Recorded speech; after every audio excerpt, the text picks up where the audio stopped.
दहकते आग के बिस्तर पे सोया वो हुसैन, और दुनिया को अपने खून से धोया वो हुसैन। दुनिया को अपने खून से धोया वो हुसैन, जो अपने बेटे की मैयत पर ना रोया वो हुसैन। जो अपने बेटे की मैयत पर ना रोया वो हुसैन, जो सब कुछ खोकर कुछ भी ना खोया वो हुसैन। जो सब कुछ खोकर कुछ भी ना खोया वो हुसैन। उस हुसैन इब्न हैदर पे लाखों सलाम, मुस्तफ़ा जान रहमत पे लाखों सलाम, शमे बज़्म हिदायत पे लाखों सलाम। हज़रात मोहतरम, तो मैंने पिछले जुमा भी यही मौजू लिया था, अपना मौजू सफ़न इसी कुरान की आयत को बनाया था, और आज भी मैंने वही मौजू सफ़न बनाया है, वलनब्लुवन्नकुम, कि ज़रूर तुम्हारा इम्तिहान लिया जाएगा, ज़रूर तुम्हारा इम्तिहान लिया जाएगा। कुछ खौफ और भूख से, और कुछ माल और जान की कमी से, और फलों की कमी से तुम्हारा इम्तिहान लिया जाएगा। और खुशखबरी है सब्र करने वालों के लिए।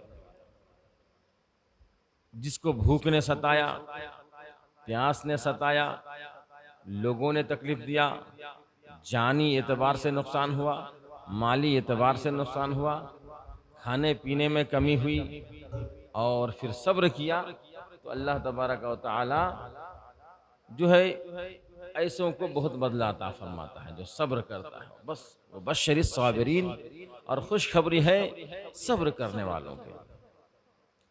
हज़रात मोहतरम, तो सब्र का अगर पैमाना देखा जाए, तो हज़रत इमाम हुसैन ने जो सब्र किया, तो इस पैमाना के आगे सारे सब्र के पैमाने छोटे नज़र आते हैं। बेटे, भतीजे, भांजे, अहिब्बा, अकरीबा, यहाँ तक कि अपने आप को भी राह खुदा में कुर्बान कर दिया। तरह तरह की तकलीफ़ों से गुजारा गया इनको, लेकिन सब पर सब्र करते रहे। सब्र की इंतहा कर दी हुसैन ने। हज़रात मोहतरम, तो मैं पिछले जुमा अर्ज़ किया था कि हज़रत इमाम मुस्लिम को कूफा में 3 दिलहज्जा को शहीद किया जा रहा है। 3 दिलहज्जा को शहीद किया गया, और हज़रत इमाम मुस्लिम उससे पहले ही वहाँ के हालात का जायज़ा लेकर ख़त मक्का रवाना कर चुके थे इमाम हुसैन के नाम के, ऐ इब्ने रसूल, हालात बिल्कुल साज़गार है, बिल्कुल हालात ठीक ठाक है। तकरीबन यहाँ 12,000 लोग आपके नाम पर मेरे हाथ पर बैत हुए हैं, और सब लोग जान माल और अपनी मोहब्बत जो है आपके लिए दिखा रहे हैं कि आप पर कुर्बान करेंगे। लिहाजा यहाँ का माहौल बिल्कुल साज़गार है, आप तशरीफ़ ले आए। इधर इनको शहीद कर दिया जाता, उधर वो ख़त पहुँच जाता, और ख़त पढ़कर इमाम हुसैन देखते कि अब हालात बिल्कुल साज़गार है। जो तरद्दुद, जो शक व शुबहात थे कूफा वालों के लिए, वो शक व शुबहात हज़रत इमाम मुस्लिम के ख़त पहुँचने से ख़त्म हो गए। अब कोई मक्का से कूफा आने के लिए जो 150 खतूत लिखे थे कूफा वालों ने, उन खतूत में जो शक व शुबहात थे, वो सारे शक व शुबहात को इमाम मुस्लिम ने ख़त्म कर दिया। अब कोई तरद्दुद, कोई शक व शुबहात नहीं थे कि आप कूफा वालों को बैत करने के लिए कूफा ना आए, ऐसी कोई गुंजाइश ही नहीं थी आपके पास। अब आना ही आना था। बहरहाल आप तकरीबन 82 लोगों के साथ, 82 लोगों के साथ मक्का से सफ़र शुरू करने जा रहे हैं। आपको तरह तरह से लोगों ने समझाया। सहाबाए किराम भी उस वक्त भी मौजूद थे, बहुत सारे उलुल अज़्म सहाबाए किराम आपकी बारगाह में आए, कहा, ऐ इब्ने रसूल, आप ना जाएं कूफा। कूफा के लोग बदअहदी में, वादा खिलाफी में बहुत आगे हैं, इसलिए आप ना जाएं। लेकिन हज़रत इमाम हुसैन यही कह रहे थे कि अगर मैं ना गया और जालिम व जाबिर फासिक व फाजिर के हवाले कूफा की अवाम को कर दिया तो कल क़यामत के दिन मुझसे रब पूछेगा कि तुझे किस चीज़ ने रोका था, तो क्यों नहीं गया? तो फिर मेरे पास क्या जवाब होगा? अलगर्ज मुख्तसर यूँ है, ये सारी चीज़ों का ख्याल करते हुए इमाम हुसैन अपने बच्चे, अपने बेटे बेटियां और जो है बीवियां सबको लेकर, पूरा घर बार को लेकर आप कूफा के लिए रवाना होगा। आपने मक्के का सफ़र शुरू किया। हजरात मोहतरम, जिलहज्जा की 3 तारीख हज का महीना है, आप मक्का से सफ़र शुरू कर रहे हैं। सफ़र करते करते रास्ते में एक जगह एक शख्स बशीर इब्ने गालिब नाम के एक शख्स से मुलाकात होती है। वो कूफा से आ रहे होते हैं, उनसे मुलाकात होती है तो बताते हैं क्या हालात है। कहा हालात तो ठीक है, कूफा वालों की तलवार तो यजीद के साथ है, लेकिन कूफा वालों का दिल आपके साथ है। कूफा वालों के दिल आपके साथ, लेकिन उनकी तलवारें यजीद के साथ है। आपस में गुफ्तो शुनुद कुछ हुई, फिर वो निकल गए। हज़रत इमाम हुसैन ने अपना सफ़र जारी रखा। चलते चलाते फिर एक और शायर, फिरोज़क नाम का एक शायर था, उनसे भी मुलाकात हुई। उन्होंने भी कुछ इसी तरीके के जुमले कहे कि उनके दिल तो आपके साथ हैं, लेकिन उनकी तलवार यजीद के साथ है। यजीद जिस तरफ तलवार चलाने कहेगा, कूफा वाले तलवार उधर ही चलाएंगे। अलगर्ज मुख्तसर यूँ है, आप अपना सफ़र जारी रखें। यहाँ तक कि एक और शख्स से मुलाकात हुई जिसका नाम अब्दुल्लाह बोल के नाम था। उनसे मुलाकात हुई, वो आगे बढ़े, आपकी कदम बोसी की, क्योंकि अहले बैत से आप बहुत मोहब्बत करते थे। और आपकी कदम बोसी करने के बाद हज़रत इमाम हुसैन से बहुत ही मन्नत व समाजत करने लगे कि हुजूर आप वहाँ ना जाएं, या हुसैन आप ना जाएं, ऐ इब्ने रसूल आप कूफा ना जाएं। कूफा के लोग बदअहदी में बहुत मशहूर हैं, वो आपके साथ वफा नहीं करेंगे। आपके साथ वो मोहब्बत जो खतूत में दिखाए गए हैं, वो मोहब्बत पर कायम नहीं रह सकेंगे, अपनी बातों पर कायम नहीं रह सकेंगे। आप ना जाएं, आपको ज़रूर कूफा वाले शहीद कर देंगे, आपको ज़रूर ज़रूर कूफा वाले शहीद कर देंगे। लेकिन आपके पास रुकने के कोई सवालात नहीं थे, कोई ऐसी चीज़ नहीं थी कि जिसकी वजह से आप रुक जाते। जाना ही जाना था। सफ़र करते रहे, सफ़र करते रहे। आखिरकार आप सफ़र करते हुए एक ऐसे मकाम पर पहुँचे जिसको कहा जाता है मकामे ज़िबाला। ज़िबाला के मकाम पर जब पहुँचे तो वहाँ बकीर इब्ने बकीर असदी से मुलाकात हुई। एक शख्स का नाम है बकीर असदी से मुलाकात हुई। जब बकीर असदी से मुलाकात हुई तो उन्होंने पूछा गया उनसे कि कूफा के हालात कैसे हैं। कहा कि मैं तो कूफा ही से आ रहा हूँ। अल्लाह अकबर। कूफा के हालात और कूफा के सारे वाक़यात जो उनके सामने रूनुमा हुए थे, उन कूफा के सारे हालात का जायज़ा लेकर उन्होंने इमाम हुसैन को बताया कि जिसको आप अपना वकील बनाकर भेजे थे, बैत के लिए भेजे थे, जिनको आप इमाम मुस्लिम को, उनको बेदर्दी सफाकी के साथ और तरह तरह की तकलीफ देकर, तरह तरह की मुसीबतों में डालकर उसको जो है शहीद कर दिया गया। यहीं तक महदूद नहीं, बल्कि उनके छोटे छोटे बेगुनाह बच्चों को भी शहीद कर दिया गया। हजरत इमाम हुसैन और आपके घर वालों ने जब इस हैरान और परेशान कुन खबर को सुना तो आप परेशान हो गए और बहुत ज्यादा हैरान और ताज्जुब की निगाह से कूफा की तरफ सोचने लगे। क्या है कूफा वालों, तुमने इसी काम के लिए बुलाया था, यही वफादारी थी तुम्हारी? बहुत ही ताज्जुब और हैरत के साथ परेशानी के आलम में आप आ गए और सोचने पर मजबूर हो गए। कुछ लोगों ने कहा कि हुजूर अब ये वक्त नहीं है कि हम कूफा की तरफ आगे बढ़ें, इसलिए हम यहीं से अपना रास्ता पीछे पलट जाएं और सीधा मक्का चले जाएं। ये कहना था कुछ लोगों का। हजरत इमाम मुस्लिम के जो कुछ भाई लोग थे वो लोग रोज होकर हजरत इमाम हुसैन के कदमों में गिर गए। कहा कि या इब्ने रसूल, हम अपने खूने नाहक का जो नाहक कत्ल किया है मेरे भाई को, उन जालिमों ने, हम उसका बदला लेंगे। या तो हम उनका बदला लेंगे, या अब मेरे भाई मुस्लिम के चले जाने के बाद हमें जीने का भी कोई शौक नहीं है, हम भी उन्हीं की तरह मैदान करबला में जाकर शहीद हो जाएंगे, मगर हम उनके खून का बदला लेकर छोड़ेंगे। जब इन लोगों ने रोना धोना शुरू किया तो हज़रत इमाम हुसैन जो इरादा बना चुके थे वापस होने का, फिर अब इरादा बना लिए फिर कूफा की तरफ जाने का।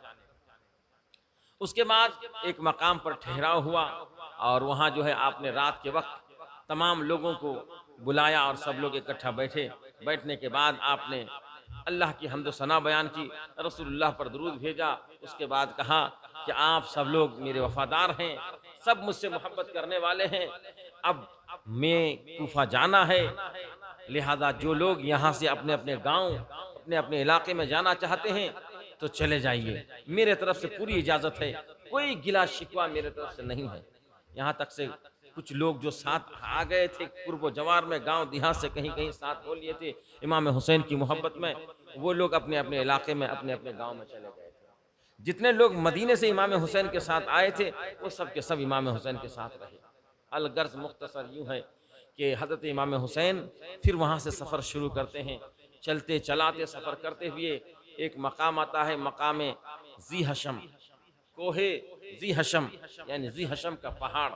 हज़रत मोहतरम वहाँ आप अपना पड़ाव डालते हैं, लेकिन जब वहाँ आप पहुँचते हैं तो वहाँ इब्ने ज़ियाद का लश्कर तकरीबन 1000 लश्कर आपका रास्ता रोके हुए पहले से मौजूद था। हज़रत हुर इब्ने यजीद के साथ, हज़रत हुर अभी तक हज़रत हुर इब्ने ज़ियाद के साथ था, आगे के वाक़या में वो हज़रत इमाम हुसैन की तरफ आ जाएंगे। तो हज़रत हुर ही सिपह सालार थे, वो 1000 सिपाहियों के 1000 लश्करों थे। जो इब्ने ज़ियाद के लश्कर थे उनकी सारी जिम्मेदारी हज़रत हुर पर थी। हज़रत हुर से मुलाकात हुई, कहा हज़रत हुर ने हज़रत इमाम हुसैन से मुलाकात हुई, सलाम व कलाम किया और उसके बाद कहा कि हुजूर आपकी गिरफ्तारी के लिए मुझे भेजा गया है, मैं बादिले ना खास्ता ना चाहते हुए मजबूर होकर आया हूँ, क्योंकि इब्ने ज़ियाद अब कूफा का गवर्नर है, मैं मजबूर हूँ, वरना आपकी मोहब्बत में आपकी गुस्ताखी मैं एक बाल बराबर भी गवारा नहीं कर सकता। आपके लिए कोई गुस्ताखी करे या मैं करूं, एक बाल बराबर भी मैं जो है ख्याल नहीं कर सकता, गवारा नहीं कर सकता कि जर्रा बराबर आपकी शान में कोई गुस्ताखी हो। मैं मजबूर हूं और इस हाकिम की वजह से मुझे आना पड़ा है। बहरहाल हज़रत इमाम हुसैन ने कहा कि मैं खुद कूफा नहीं आया हूँ, बल्कि कूफे वालों ने मुझे बुलाया है, तकरीबन 150 खतूत लिख कर मुझे बुलाए हैं। ये देखो फला इब्ने फला ने मुझे खत भेजा है, ये देखो पूरे खतूत के बस्ते जो थे, खतूत का बोरा जो था पूरा पलट दिया गया और सबका नाम बोल बोल कर इमाम हुसैन ने बताया, ये देखो फला ने भेजा खत, ये देखो फला इब्ने फला ने भेजा है, जिन लोगों ने खत भेजा है तुम्हारे लश्कर में वो लोग मौजूद हैं। हज़रत इमाम हुसैन पुकार पुकार कर कहने लगे, हे फला इब्ने फला, क्या तुमने कसम देकर मुझे खत नहीं लिखा था? ए फला इब्ने फला, तुमने अपनी जान की बाजी लगाने की मुझे खत नहीं लिखा था? ए फला इब्ने फला, तूने हर तरह से मेरे साथ देने की ले खत नहीं लिखा था? अलगर्ज मुख्तसर यूं है, हज़रत इमाम हुसैन एक एक का नाम ले लेकर पुकार पुकार कर उनको कह रहे थे कि तुमने मुझे खत लिखा, तुमने मुझे खत लिखा, तुमने मुझे खत लिखा, तुमने मुझे कूफा आने के लिए खत लिखा। आज मेरा ही रास्ता रोक रहे हो, मेरे लिए तलवार लेकर खड़े हो गए हो, आज मुझे ही तुम कूफा जाने से रोक रहे हो। सब के सब जो है सर नीचे किए हुए थे और कोई किसी के अंदर ये हिम्मत ना थी कि इमाम हुसैन की बातों का कोई जवाब देते। अलगर्ज मुख्तसर यूं है कि हज़रत इमाम हुसैन रज़ियल्लाहु ताला अन्हु ने सबका नाम ले लेकर पुकारा, कोई किसी से कोई जवाब न बन पड़ा। आखिरकार गुफ्तो शुनीद इसी में हो रही थी। हज़रत इमाम हुसैन हुर से कह रहे थे कि मैं आने वाला सामने का जो मंजिल है कूफा, अगर कूफा वाले, अरे कूफा वालों, अगर मुझे अपने वादे के हिसाब से जो तुम वादे किए थे मेरे साथ खतूत में, उस वादे के हिसाब से कूफा जाने की, कूफा में दाखिल होने की इजाज़त है तो मैं जाऊँगा। अगर तुम्हें उस वादे के साथ मुझे कूफा जाना नहीं देना चाहते हो तो मैं यहीं से मक्का वापस हो जाऊँगा। इसी बात में गुफ्तगू चल रही थी हज़रत हुर से कि एक और सिपाही इब्न ज़ियाद के साथ ख़त लेकर हाज़िर हुआ और हुर को वहीं ख़त पेश किया। ख़त में लिखा था कि इमाम हुसैन को जहाँ पाओ वहीं गिरफ्तार कर लो, ना उसको वापस जाने दो, ना ही उसको कूफा दाखिल होने दो, बल्कि उसको गिरफ्तार कर लो, अपने अंडर में रखकर अपनी गिरफ्तारी में उसको आगे लेकर आओ। और कहाँ लेकर आओ? उसको मैदान करबला में लेकर आओ। आखिरकार अलगर्ज मुख्तसर ये है कि ये मुहर्रम की पहली तारीख थी। किसी तरीके से वो दिन गुजारा और वो दिन गुजारने के बाद फिर दूसरे दिन दूसरे मुहर्रम को आप सफ़र शुरू किए, रात को ही सफ़र शुरू किए। चलते चलाते सफ़र करते हुए एक ऐसे मैदान पर पहुँचे जहाँ कोई पानी आजू बाजू में नहीं था, कोई आबादी नहीं थी, चटियल मैदान था जिसको करबला कहा जाता है। इमाम हुसैन ने कहा, वहाँ रोका गया इमाम हुसैन को, तो इमाम हुसैन ने कहा इस जगह का नाम क्या है, इस जगह को क्या कहते हैं? कहा गया कि इस जगह को करबला कहा जाता है। अल्लाह अकबर। हज़रत इमाम हुसैन ने कहा हाँ, यही मैदान करबला है, यही मैदान करबला मुसीबत और तकलीफ वाली जगह यही जगह है। यही वो जगह है जहाँ पर हमारे अहिब्बा, हमारे घर वाले उतरेंगे। यही वो जगह है जहाँ हमारे घर वाले अपना टेंट, अपना खेमा डालेंगे। यही वो जगह है जहाँ हमारे ऊँट बैठेंगे। यही वो जगह है जहाँ हमारे अहलो अयाल को कत्ल किया जाएगा, हमें शहीद किया जाएगा, हमारे बेटे भतीजे भांजों को शहीद किया जाएगा। यही वो मकाम है। लिहाजा आप वहीं अपना प्राव डालते हैं, अपना खेमा डालते हैं। और खेमा डालने के बाद अभी कुछ ही वक्त गुजरा था कि इब्न ज़ियाद का फिर ख़त आ गया कि ऐ इब्ने रसूल, आप या तो यजीद के हाथ पर हाथ देने के लिए तैयार हो जाइए, यजीद से बैत होने के लिए तैयार हो जाइए, या फिर लड़ने के लिए तैयार हो जाइए। इसके अलावा कोई चारा नहीं है। हज़रत इमाम हुसैन ने ख़त को पढ़ा और ख़त को पढ़ने के बाद आपने कहा मेरे पास इस ख़त का कोई जवाब नहीं, मेरे पास इस खत का कोई जवाब नहीं है। कहना मकसद ये है, ना ही मैं यजीद के हाथ पर हाथ देना चाहता हूँ, ना ही मैं लड़ाई करने आया हूँ कि लड़ाई करना चाहता हूँ। मैं ना लड़ना चाहता हूँ, ना उस फांसी को फाजिर के हाथ में हाथ देना चाहता हूँ, बल्कि मुझे छोड़ दिया जाए, मुझे आज़ादी के तौर पर छोड़ दिया जाए। मैं लड़ना भी नहीं चाहता, मैं तुमसे बैत भी करना नहीं चाहता। अलगर्ज मुख्तसर यूँ है कि तकरीबन 7 ये 2 को पहुँचे, 2 से लेकर 10 तारीख तक कंटिन्यू आपके पास इब्न ज़ियाद के खतूत आते रहे।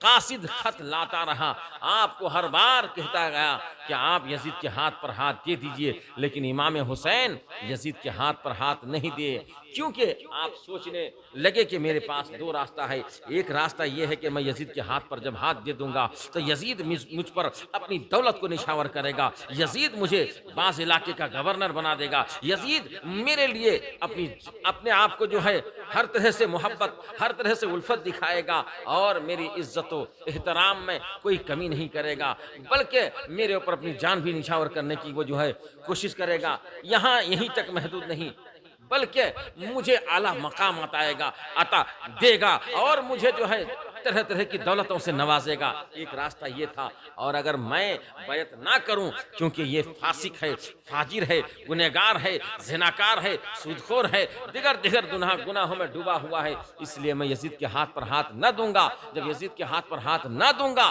तो मुझे ये जलील करने की कोशिश करेगा, मुझे ये कत्ल करने की कोशिश करेगा, नहीं बल्कि मुझे कत्ल करेगा, मेरे अहलो अयाल को कत्ल करेगा, मेरा घर लूटा जाएगा, मेरे फैमिली को लूटी जाएगी, मेरे खानदान को तबाह बर्बाद करेगा, मेरा खून करेगा, मेरे घर वालों का खून करेगा। तरह तरह की तकलीफ से मेरे घर की जो है मेरी बीवियों को, मेरी बहनों को गुजरना पड़ेगा। ये दोनों रास्ते थे, लेकिन आपने सोचा अगर मैं बैत करता हूं दिल इस्लाम का झंडा नीचे आ जाएगा, मुझे काट कर ये गिराना चाहे तो कट कर मैं गिर जाऊंगा, लेकिन दीन इस्लाम को काटने नहीं दूंगा, दीन इस्लाम को नीचे गिरने नहीं दूंगा, दीन इस्लाम का झंडा मैं मरते दम तक ऊंचा रखूंगा, किसी भी तरीके से मैं यजीद के हाथ पर हाथ न दूंगा। अब जो भी हो जाए, आपने फाइनल डिसीजन दे दिया कि मैं यजीद के हाथ पर हाथ किसी भी सूरत में नहीं देता। अलगर्ज मुख्तसर ये है कि आपके ऊपर 7 तारीख को, 7 मुहर्रम उल हराम को पानी बंद कर दिया गया।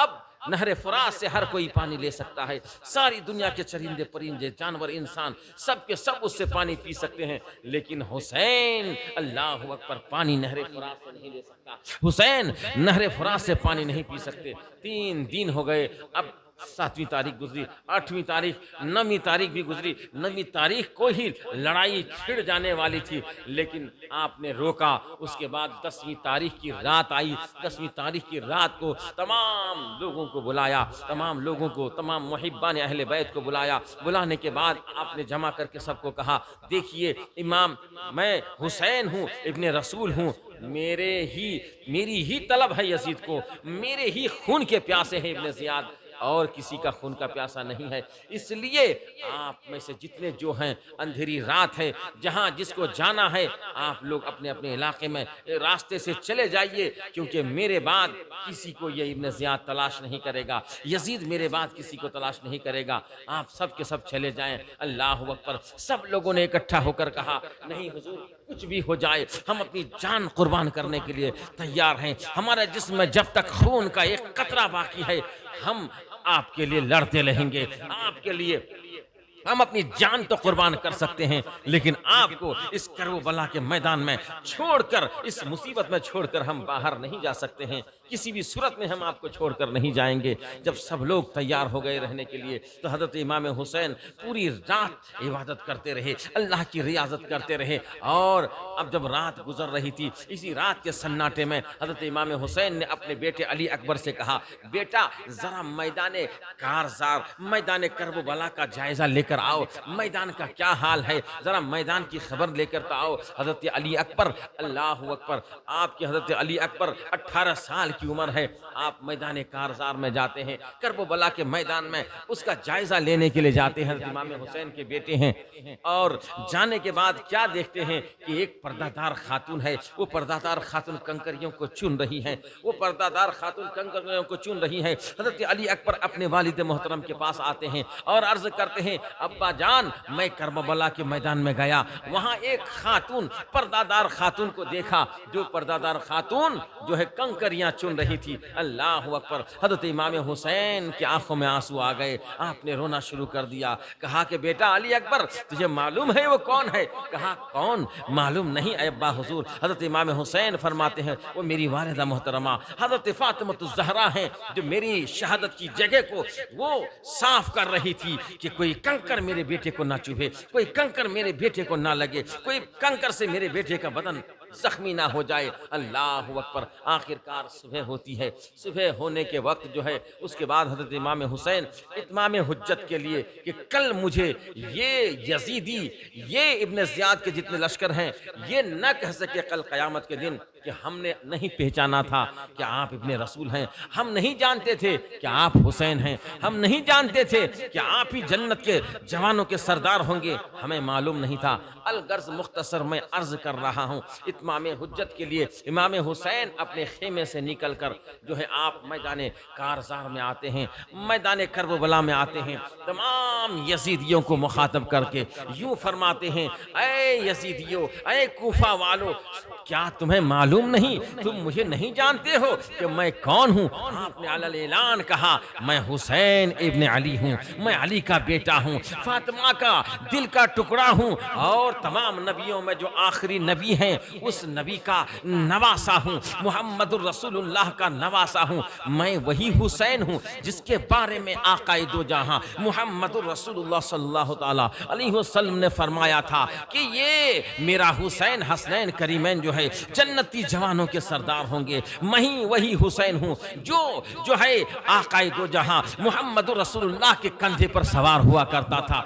मैं ही वो हुसैन हूँ जो मुहम्मदुर रसूलुल्लाह के गोद में खेला करता था। मैं ही वो हुसैन हूँ जिसके बारे में मेरे आका अलैहिस्सलातु वस्सलाम ने फरमाया था, जिसका तुम कलमा पढ़ते हो, जिसका तुम कलमा पढ़ते हो, जिसके ऊपर तुम ईमान लेकर आए हो, मैं ही वो हुसैन हूँ, उसी रसूल का जिसका तुम कलमा पढ़ते हो। हो, उसी रसूल का मैं नवासा हूँ जिसके लिए मेरे आका ने, मेरे नाना जान ने कहा था, अल हुसैन मिन्नी वो अना मिनल हुसैन, मैं हुसैन से हूँ, हुसैन मुझसे है, मैं ही वो हुसैन हूँ जो अली का बेटा हूँ, मैं ही वो हुसैन हूँ जो फातिमा ज़हरा का बेटा हूँ, मैं ही वो हुसैन हूँ जो फातिह खैबर का बेटा हूँ, मैं ही वो हुसैन हूँ जो हसन का भाई हूँ, मैं ही वो हुसैन हूँ जिसको तरह तरह से लोग जो है मुझसे मोहब्बत का इजहार करते हैं, मक्के में, मदीने में, बल्कि पूरी दुनिया में। मैं ही वो हुसैन हूँ जिसके बारे में मेरे आका और तुम्हारे नबी, तुम्हारे रसूल जिसका तुम कलमा पढ़ते हो,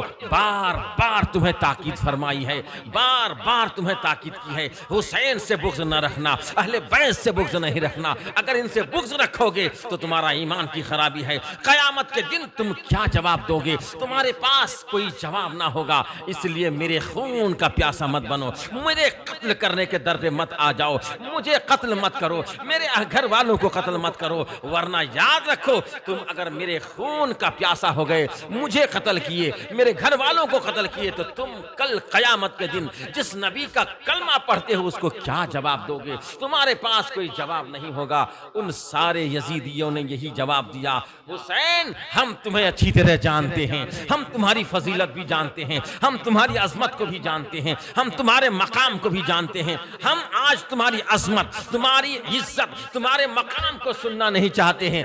बताओ ये पहले कि तुम यजीद के हाथ पर हाथ देना चाहते हो कि नहीं, अगर यजीद के हाथ पर हाथ देना चाहते हो तो ठीक है, नहीं तो लड़ने के लिए तैयार हो जाओ। हज़रत इमाम हुसैन जो है इत्माम हुज्जत के लिए, हुज्जत मुकम्मल करने के लिए कि कल किसी के पास इन जालिमों में से कोई किसी के पास उज़्र ना रह जाए, सारे लोगों को उज़्र को ख़त्म कर दिया और आप अपने खेमे में वापस आए। उसके बाद एक जालिम घोड़े को एड़ लगाता हुआ आपके खेमे के पास आया, क्योंकि आपके खेमे के चारों तरफ से खंदक खोदे हुए थे और खंदक के चारों तरफ से खंदक के चारों तरफ ये खंदक में जो है एक खंदक खोदा गया था और उसमें आग जलाई गई थी और एक रास्ता रखा गया था खेमे से निकलने के लिए कि खेमे से निकलना है, एक ही रास्ता था और चारों तरफ से खंदक खोद कर उसमें आग लगा दी गई थी। वो जालिम आकर कहने लगा कि अरे हुसैन, तुम वहाँ की आग से पहले यहीं आग जला लिए हो, जहन्नम की आग से पहले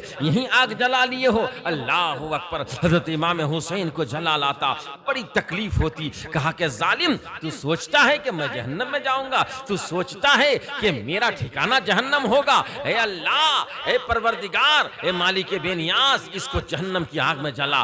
और उनके लिए बद्दुआ की हजरत इमाम हुसैन ने। इमाम हुसैन का बद्दुआ करना था कि वो जो है उसका घोड़ा बिदका और घोड़ा लेकर दौड़ा और उसको उसी आग की खंदक में डाला, वहीं जलकर वो खाकिस्तर हो गया। हजरत मोहतरम, उसके बाद हजरत इमाम हुसैन की इस करामत के बाद एक और करामत पेश आई। हजरत इमाम हुसैन रज़ी अल्लाह तआला अन्हु अपने खेमे ही में मौजूद थे कि एक और यजीदी जालिम आया, आकर कहने लगा, ऐ हुसैन, देखते हो तुम नहरे फुरात को, कैसा पानी उछल रहा है, कैसा पानी जो है उबल रहा है, लेकिन तुम्हें नहरे फुरात से एक कतरा भी नहीं मिलेगा, नहरे फुरात से एक कतरा भी तुम्हें पीने के लिए नहीं मिलेगा। अल्लाह अकबर। हजरत इमाम हुसैन को बड़ी तकलीफ हुई, रब की बारगाह में दोनों हाथों को बुलंद किया और अर्ज किया, परवरदिगार, इस जालिम को प्यासा मार। उसके बाद उसका घोड़ा उसके हाथ से छूटा और वो घोड़े का पीछा किया, घोड़े के पीछे घोड़े को पकड़ने के लिए दौड़ना शुरू कर दिया, यहाँ तक कि वो थका और फिर प्यास लगी। जब उसको प्यास लगी तो वो पानी पीता था। अल अत्श अल अत्श अल अत्श पुकारता था, प्यास प्यास। पानी लोग उसके हलक में डालते थे लेकिन उसकी प्यास नहीं बुझती थी।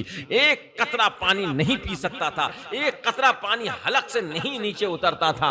इसी आलम में पैरों को जमीन पर रगड़ रगड़ के वो मर गया, लेकिन एक कतरा पानी ना पी सका। इमाम हुसैन को चैलेंज देने वाला यूं ही जहन्नम में प्यासा पहुंच गया। हजरात मोहतरम, अलगर्ज मुख्तसर यूं है कि अब 10वीं तारीख थी, पूरी तैयारी चल रही थी। इधर हजरत हुर अब तक इब्ने जियाद के लश्कर में मौजूद थे।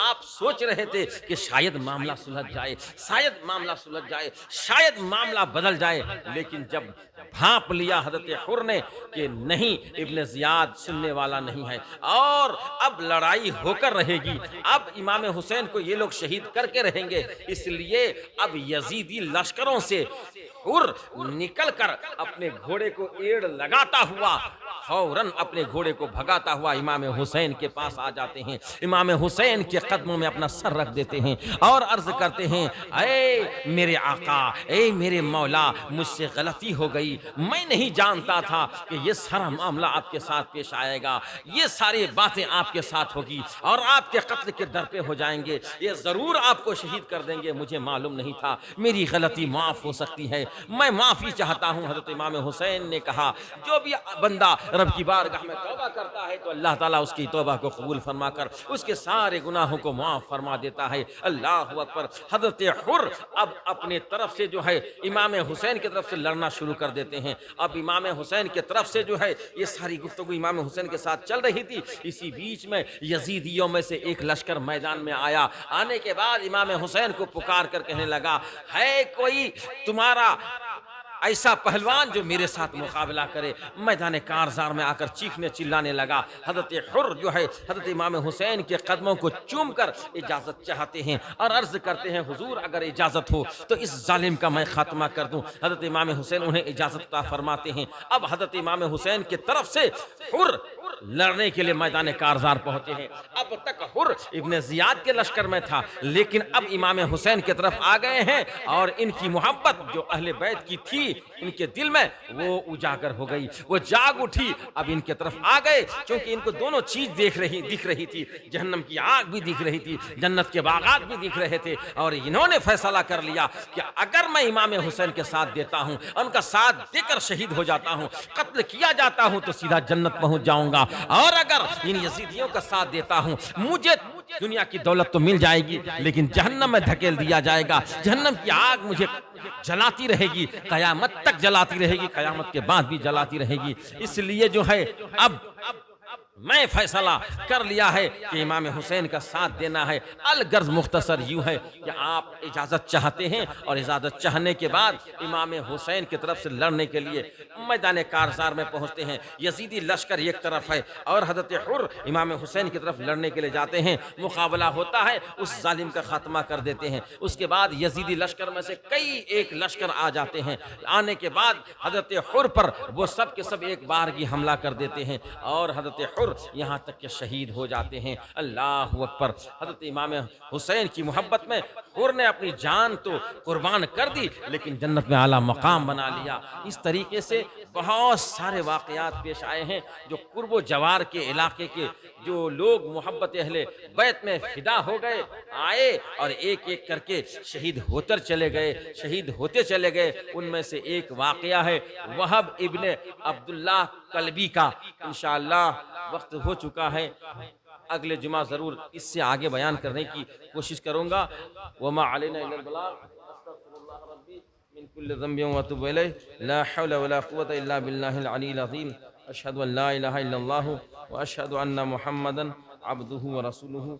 एक ज़रूरी ऐलान समाअत फरमाएँ कि तारा मस्जिद में 12 तारीख को हफ्ते की रात 9:30 बजे, सामने हफ्ते की रात कल ही 9:30 बजे महफिल ज़िक्र